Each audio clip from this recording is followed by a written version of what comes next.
নমস্কার বন্ধুরা, মন্দিরা রান্নাঘরে সকলকে স্বাগত জানাই। আজকে আবার নতুন ধরনের এক ভর্তা রেসিপি নিয়ে হাজির হয়ে গেলাম। লেজা দিয়ে অনেক রকম ভর্তা রেসিপি আপনারা খেয়েছেন, এভাবে একবার লেজা দিয়ে একদম নতুন ধরনের ভর্তা রেসিপি ট্রাই করতে পারেন। এই জন্য 2 পিস লেজা নিয়ে নিয়েছি, কিছুটা নিয়েছি পটলের খোসা, কুমড়ো পাতা, কাঁচা লঙ্কা। এইবার একটা কড়াইতে জল দিয়ে তাতে লঙ্কা, পটলের খোসা, কুমড়ো পাতা আর দিয়ে দেবো লেজা আর নুন আর হলুদ। প্রত্যেকটা উপকরণ কিন্তু ভালো করে ধুয়ে আমি তারপরে কিন্তু এতে দিয়েছি। নুন আর হলুদ দিয়ে সিদ্ধ করতে দেবো।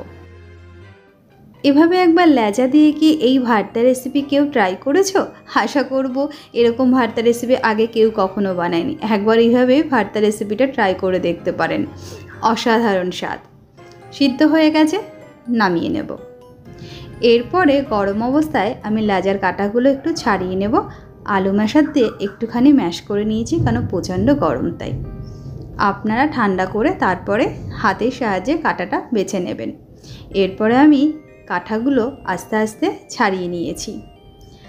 ইলিশ মাছের লেজার কিন্তু একটু ধৈর্য ধরে কাঁটা ছাড়াতে হয়, কিন্তু খেতে কিন্তু বেশ লাগে।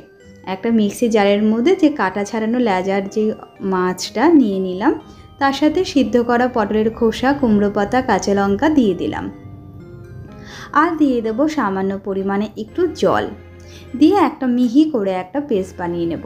কেউ চাইলে কিন্তু সব উপকরণ শিলনোড়াতেও বাড়িতে ইলিশ মাছ আনলে তার কিন্তু লেজা নিয়ে কিন্তু টানা হ্যাচড়া হয়, প্রচণ্ড কাটা, কেউ খেতে চায় না। এভাবে একবার লেজা দিয়ে এই ভর্তা রেসিপিটা ট্রাই করতে পারেন। দেখতেই পাচ্ছে কত সুন্দর মিহি একটা পেস্ট হয়ে গেছে। কড়াইতে তেল দিয়ে তেলটা গরম হয়ে গেলে 3-4টে শুকনো লঙ্কা একটু ভেজে নেব। একটা শুকনো লঙ্কা ভাজা তুলে নেব। ওই তেলে আর সামান্য পরিমাণে একটু পেঁয়াজ দিয়েও সেটাও একটু ভেজে নেব। পেঁয়াজটা অপশনাল, কেউ দিতে চাইলে দিতেও পারেন, নাও দিতে পারেন। আমি একটু হালকা গ্রেপ্সভাবে ভেজে নিয়েছিলাম। এরপরে ওই তেলে সামান্য একটু রসুন কুচি দেবো। রসুন কুচিটা কেউ পছন্দ না করে স্কিপ করতে পারেন। হালকা একটু রসুনটা ভাজা হয়ে গেলে বেশ খানিকটা পেঁয়াজ কুচিও দিয়ে দেব। পেঁয়াজ কুচি দিয়ে একটু লবণ দিয়ে পেঁয়াজটা একটু নরম হওয়া পর্যন্ত ওয়েট করব। এভাবে কেউ কখনো এই লেজা দিয়ে খোসা দিয়ে, মানে পটলের খোসা বা লাউয়ের খোসা দিয়ে ভর্তা খেয়েছো? অবশ্যই করে আমাকে কমেন্ট করে জানাতে ভুলো না কিন্তু বন্ধুরা। একটু শুকনো লঙ্কা যেটা ছিল সেটাও দিয়েছি। পেঁয়াজ ভাজা হয়ে গেলে যে পেস্টটা করে রেখেছিলাম সেই পেস্টটাও দিয়ে দেবো। স্বাদ অনুসারে লবণ আর সামান্য পরিমাণে হলুদও দেবো, দিয়ে একটু নাড়াচাড়া দেবো। একটু শুকনো হয়ে গেলে, জলটা একটু টেনে গেলে তাতে দিয়ে দেবো আরেকটু কাঁচা সর্ষের তেল। সর্ষের তেলটা দিয়ে আরেকটু কিন্তু নাড়তে হবে।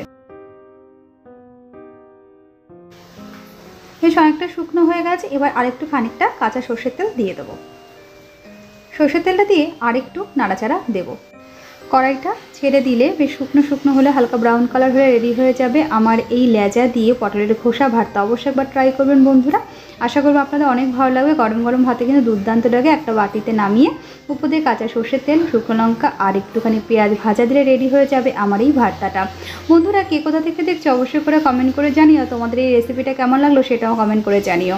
আর নতুন বন্ধুরা অবশ্যই করে চ্যানেলটা সাবস্ক্রাইব করে দিও, পাশে থাকা বেল আইকনটি অন করে দিও। নতুন নতুন ভিডিও চটজলদি